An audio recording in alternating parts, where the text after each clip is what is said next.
Welcome, listeners, to a brand new bonus episode of Oh My Word podcast. And today, really special treat. I'm very excited because when you're going to hear this voice, you're like, wow, what an amazing voice. I wish I could hear more of it. And you can, because this is the voice of the reader of The Lies of Golden Straw, End of Ever After novel audiobook. So everyone, get so excited as I am. And welcome, please, Haley Catherine to the podcast. Yay, thank you. Literally right as I start speaking, all the dogs in my house start barking. Great. Speaking of audio, that's the animal sounds of the bane of my existence for this exact reason. Oh, man. Well, very loud barking. But yes, hello. Hello. Hello.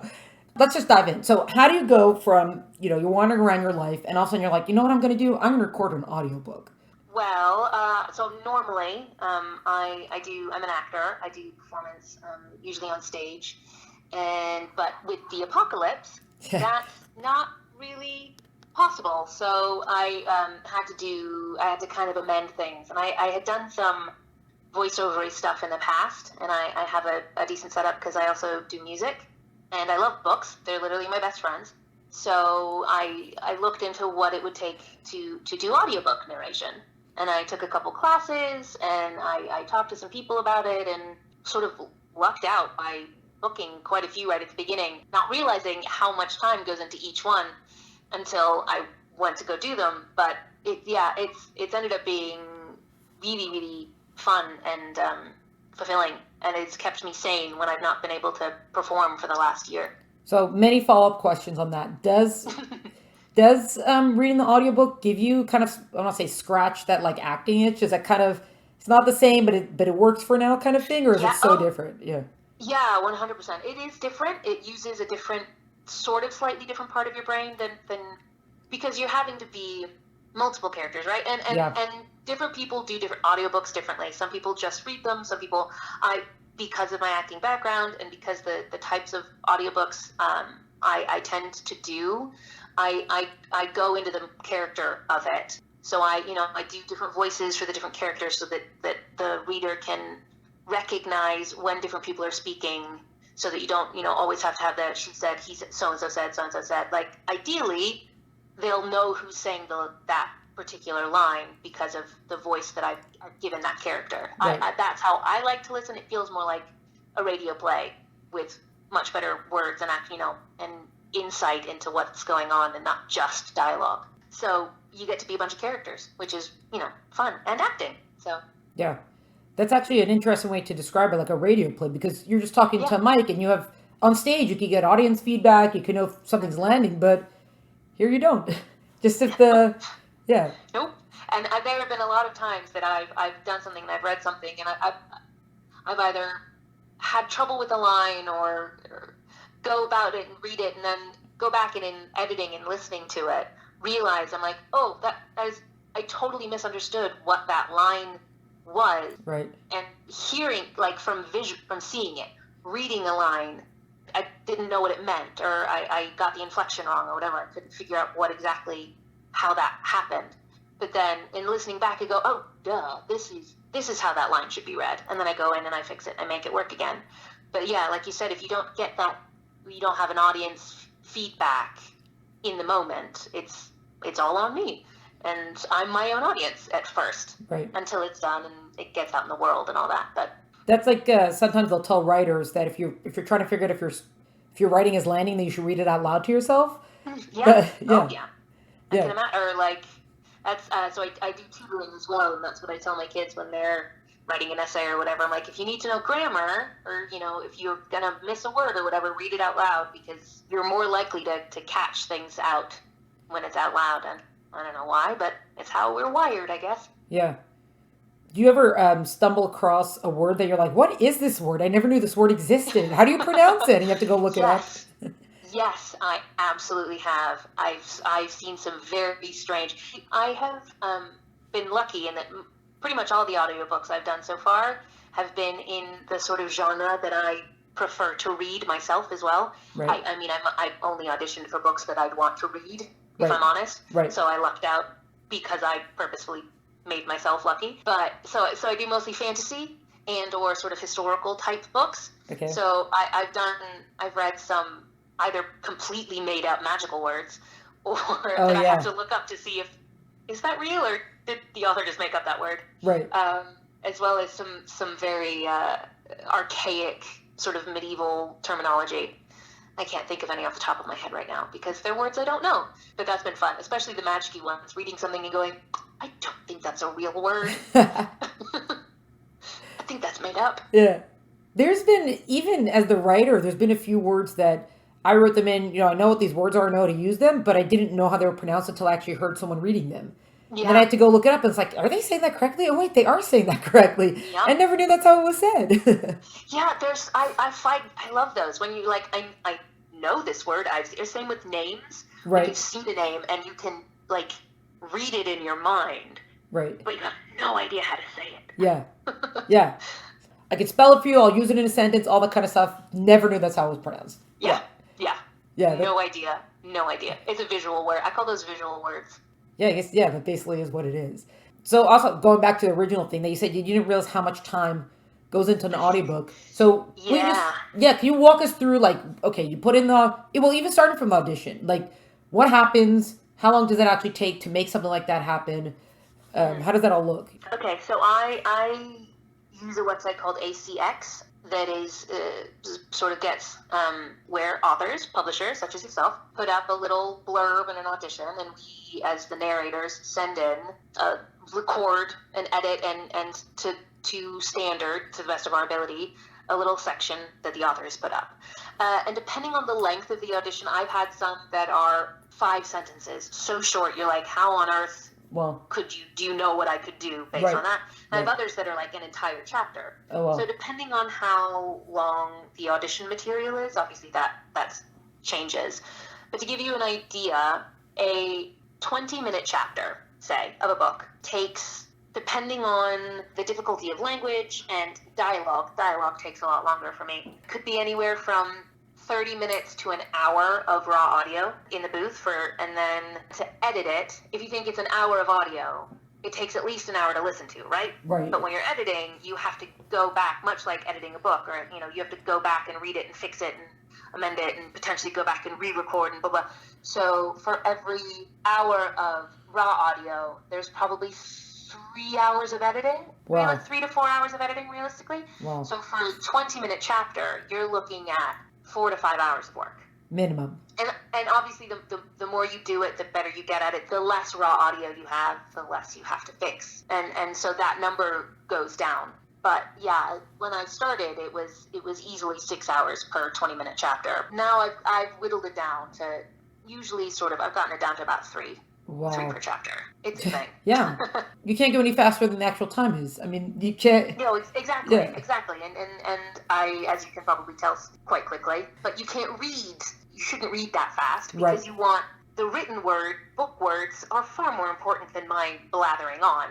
So I want people to actually hear the prose, and especially, like I said, I do fantasy books, so the story and the character are usually very important. So you have to read it slow enough for people to understand it and follow. Right. How many times are you looking at the material even before the recording happens? I always read the whole book before you go into the booth. I don't know how it'd be miserable to get into the booth and start recording and not know where the story's going. Just and it might be different if you're the kind of audiobook narrator or if you want an audiobook that is just someone reading it straight through. But because I do characterization, for example, if someone ends up being a bad guy at the end, it's important for me to know that at the beginning because I can start laying in subtle hints in the characterization of it. Or if there's a character that shows up that ends up being this has happened to me before.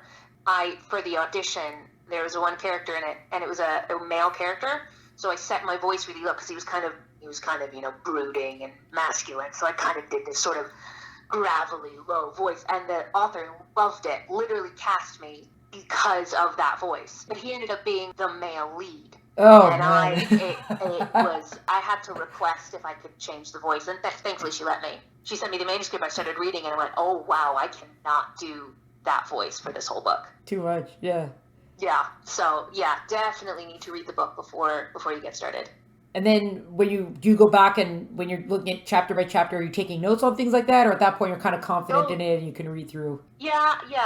Depending on, when I am coming up with character voices, I always make little samplers. In fact, for Rumple, for this book, I have one file that's all of those Rumple tests all together to see kind of pitching. And whenever if he's not in it for a handful of chapters, our character is away for a while, then it gives me something I can go, right, what did they sound like? And I can go back and listen to that. I take audio notes, basically, to help me. It's hard to write a voice. Yeah, that's true. I'm not a writer. I don't know how to write a voice. Yeah, because you could look at it and be like, oh, it must be like this, and then you actually hear it, and you'd be like, nope, that was totally not what I heard down. No, yeah. that was not, that is not accurate. And you sent a few samples for the Rumple character and for the father character, which actually was good also because on the one hand, you're like, okay, these are sort of the options, but then once you hear it, I see if that could work or not work, even if it's not what I originally had in my mind. That also gives you that takes more time then. So again, depending on, especially when you have such sort of larger than life characters like that you really want to get right, it was really important for me, especially those two characters in particular, to sort of get them right. There were a lot of iterations of both of those characters. Yeah.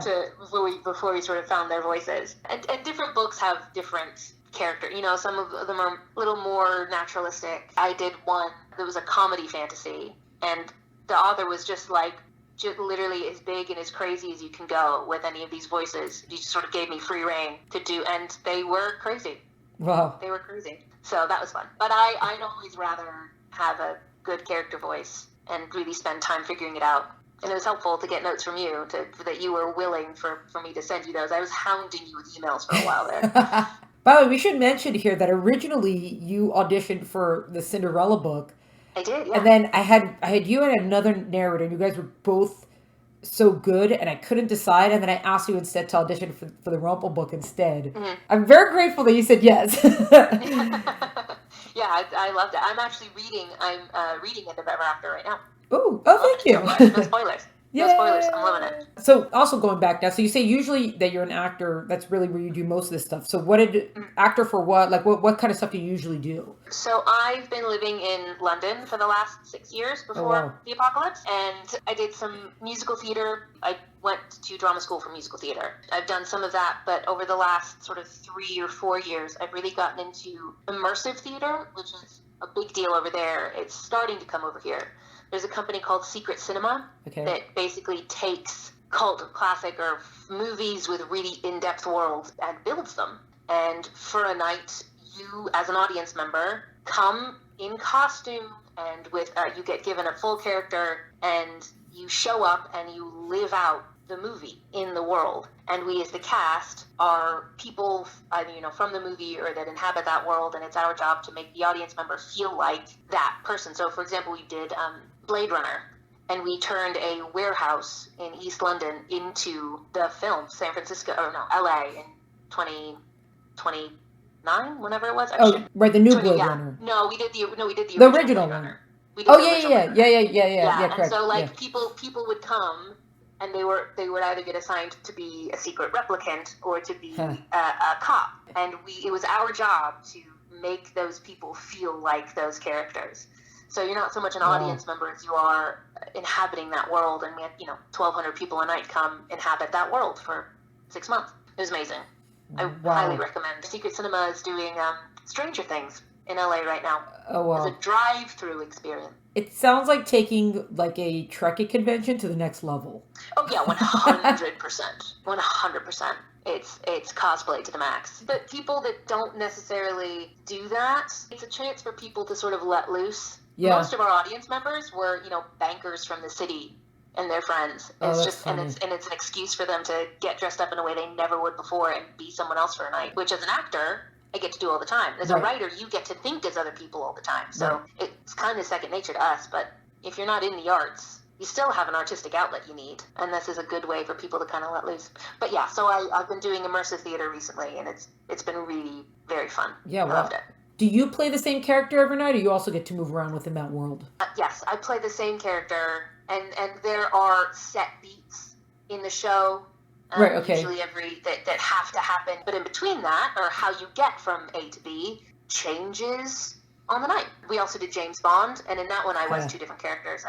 Because I sing opera, but you can't really sing an hour-long solo opera concert every night for 6 months and still have a voice. Right. So myself and another actress, singer, swapped over every night. Every other night we do opera, and every other night we were an in-world character, and we were part of the bad guys. And it was our job to bring people onto the bad guy track, onto the Lashif track. But depending on who was there, some nights I'd get caught and get arrested. Some nights I'd get away with it. Some nights, we won. It was very cool. Keeps you on your toes. Yeah. And does the audience know that these beats have to happen also? Do you tell them? Nope. Oh, they don't know. No, they're and Secret Cinema is very good about keeping the secrets. And the audience members are very good about keeping the secrets of the sort of epic things that are going to happen. So when people come in, usually they only know the movie that they're going to be living out, and they come in costume, and that's it. That's all they know. Oh, wow. So it's very cool. Yeah, I highly recommend looking into it. Secret Cinema is very cool. Yeah, I just thought of at least 50 people I could tell about it who would be interested in something like this. Yeah, and they're coming to the States. They're in LA right now. I think they want to get their hands into the U.S. scene. I think it'd do very well here. It's very cool. Yeah, well, it's curious how you do that as a drive-by. There's less freedom of movement, even though you can still live in this scene. Yeah. Yeah, I don't know myself, but I do. My cousin went last week, and she said it was really fun. Nice. So I bet it looks cool. If nothing else, it looks cool. Yeah, exactly. Their design team is amazing. Right, there would have to be a massive design team for that. Mm-hmm. That's so cool. Yeah, it's very cool. I was a Secret Cinema fangirl before I was actually part of the Secret Cinema family, so I get very invested, very into it. But yes, so acting. That's musical theater and immersive theater is sort of was my bread and butter for a long time. Now I'm doing audiobooks and voiceover and language learning. I'm part of a language learning app I've just got hired to do. So a lot of time in booth these days. Oh, wait, 1 second. Language learning app, you're the person pronouncing, this is how we say X. What? Yeah. For English or for a different language? English. I am a monolinguist. I've just started it this week, but it should be interesting. I'm looking forward to that. Yeah, and I guess that also you'd have some sort of script and it's going to be an app. Wow. App and YouTube videos. By the time you're done doing these recordings, can you actually listen to them? Because for writers, sometimes you put so much editing into what you're doing, you don't even read the book once it's out because it's I've seen so much, I'm done. Done this so many times. Yeah. Well, considering I speak English pretty well most of the time. I don't really need the app to learn English, so I don't know if there's any need for me to listen. Yeah, but for the audiobooks, do I listen back to my audiobooks? No. If I'm completely honest, same sort of deal. I've heard it so many times by the time it's actually out. I mean, I think maybe in a year or something, it might be kind of fun to put it on in the background and go, oh, all right, I remember these characters. I reread books all the time, so I don't know why. Yeah, it makes sense. I need a bit of space first, though. Yeah, exactly. Need some space first. Once you're hearing it in your brain without it playing, then you know that you've had a lot of time with it. So Yeah, exactly. So you said that you usually like to read fantasy. Specifically, young adult fantasy or all kind of fantasy or adult? All kind. Young adult, high fantasy, urban fantasy. Yeah, I just basically, if I wanted to read about the real world, I could pick up a newspaper or walk outside, and it's kind of a mess right now, so why would I want to do that? Give me some magic. Give me another world that I've never been to before. Tell me about something that I could never see in my everyday life. I'm sort of an escapist in that way. I read books, I play video games, I play Dungeons & Dragons, literally, just because if I've got some free time, why wouldn't I want to spend it in a magical place, is my thinking. Do you have to be the dungeon master for Dungeons & Dragons, or are you a good participator? Good Lord, no. I've tried DMing a couple times. Mad respect to any DM out there. So you're a writer, right? Yeah. I am not. I can't. It's hard. Right, coming up with a story, but then also coming up with a story that you know but haven't planned so hard, because it's just set up the world, but then the people playing make it happen, right? So I could set up a story and go, right, here are the 5 beats in the beginning, middle, and end with the little beats in between. But, after beat 3, the players might not trust one of the people I've brought into the story and ditch them and go off on a completely different road.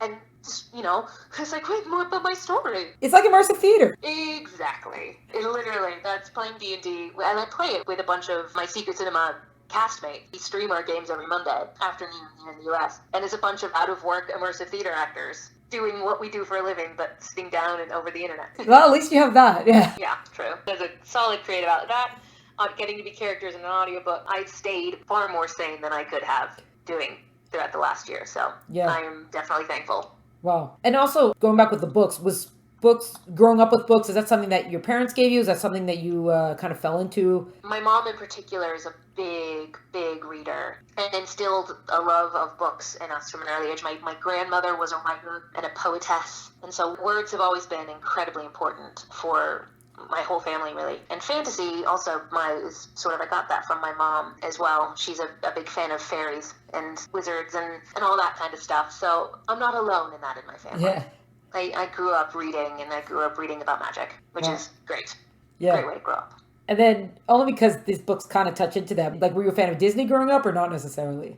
Oh, yeah. I mean, I also am a singer, so those yes. are my, in fact, first memories where Little Mermaid came out when I was about 1, and I can just barely remember every other weekend when it was in cinemas. My dad took me to go see The Little Mermaid in cinemas for as long as it was in cinemas. And on the last day, in like our local cute little cinema, like, a single screen, old school movie theater. Yeah. And on the last day that it was in screens, my dad not so sneakily snuck in one of those big old school 80s camcorders, and filmed it for me so that I could watch it at home. But I have this little blip of a memory of running up and down the aisles singing Part of Your World while the movie was playing on the screen. So definitely Disney princess at heart. And then, just because also this is part of the book thing, did you ever think about retellings or rewrites or anything like that? Like, oh, I wish they would have done it differently. I love those. I think I even said in my audition I adore that idea of anytime someone takes a well-known story, be it fairy tale or parable or even a pre-existing novel or movie character, whatever, and flips it on its head and gives another perspective. I think that's awesome. I love that. It's incredibly creative and interesting, and it might be something to do with the fact that I'm always the devil's advocate. Okay. Anytime someone says something, I'm like, well, you could also do it this way. Not that I'm necessarily, I don't know which is the right way, but so that's how I do that innately. So when I found out about this series of yours, I was like, oh, I am in. This is so up my alley. It's funny because I didn't realize that it's almost its own genre retellings. Like, I didn't realize how big that world is. Yeah, it's very cool. Yeah. And it definitely attracts a certain sort of, like, you have to think when it comes to retellings. I think you can't just sort of I do love a good mindless read. But with a retelling, because you have to keep the original story open enough in your head that you can appreciate the interesting twists. Yeah. In the new version. So you really have to think, which I love. Yay, we love thinking. My editor was calling it like a memoir style almost instead of... Yeah, because it's a lot of it's looking back. It's, if I knew then what I know now without giving away what I know now so that, there's no spoilers in the end.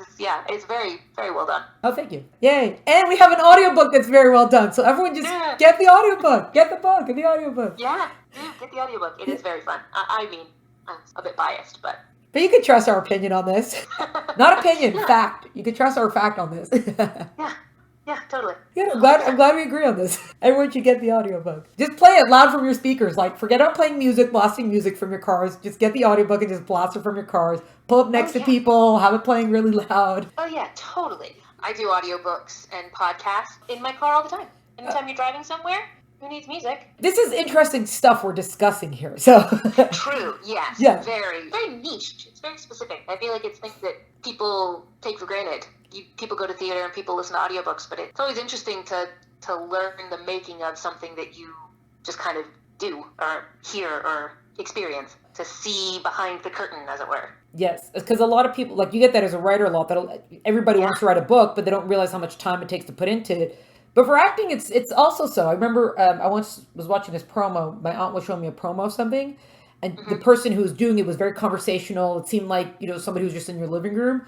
So she was like, oh, I wonder it was people that we knew who had done the promo. So it was like, oh, I wonder who did this, who they find. I'm like, oh, that's for sure a professional. So what do you mean? It seems like you don't see any acting there. I'm like, yeah, that's how you know they're professional. That's the point. Yeah. Like, oh, I could totally do that. Like, no, how many hours of training you need to get to that level of making it seem seamless. Yeah, it's true. is really acting naturally and is the hardest version. It's so much easier to be like a super arch villain or like a character comedy bit part. Actually, no, comedy is really hard too. But just being totally natural, it's like makeup. Looking like you're not wearing makeup, yes. You have to put on so much makeup for that. Yeah. Or you have to be very, very good at what you're doing. Yeah. Exactly. So many good metaphors we got for everyone. We're throwing out pearls of wisdom for people to just come and catch it. Yeah. Yeah, you're welcome. We're going to make t-shirts out of all this. Boom. Okay. Well, we could keep going on with this, but I am going to try to keep the time within the good framework here. So fill in the blank, and you could use, we'll open it up the fill in the blank for you to use. I love it when writers, authors, publishers, books, plays, actors, directors do X, and I don't like it when they do X. I would just say just choose one. Okay, well we'll keep it in the audiobook family. Okay. And as an audiobook narrator, it would be something very specific. So I love it when authors describe not just the physicality or the sort of audio quality, but the characterization of one of their characters, and especially one of their character voices as an audiobook narrator, because it helps me figure out how that person should sound. And I hate it when they write dialogue and it's in a group and they forget to write who's saying what. Oh. This happens. And I was like, okay, wait, what?